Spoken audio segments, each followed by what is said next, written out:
Watu wangu wa nguvu, mambo vipi? Leo nipo maeneo haya ya Kimara Temboni, ni umbali wa kilomita 1 kutoka barabara ya lami. Nipo na nyumba hii hapa nzuri sana, mpya kabisa, inauzwa.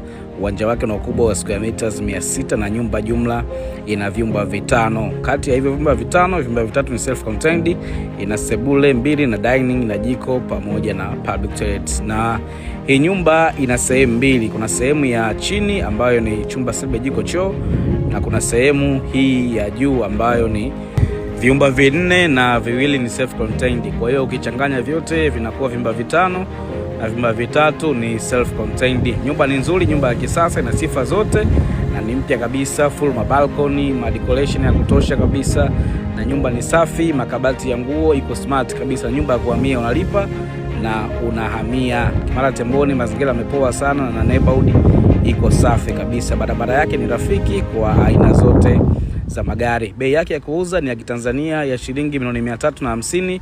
Mazungumzo $350,000 mazungumzo. Tunakaa mezani, tunamaliza hii biashara. Nyumba ni kubwa na space ya kutosha na ni nyumba ya kifamilia kabisa. Unalipa, unahamia. Wale matajiri wanaopenda nyumba za kupoa, kutulia na familia, basi hii hapa imetokea na iko safi kabisa. Na kabisa sana matajiri, na Mungu awabariki sana. Karibuni.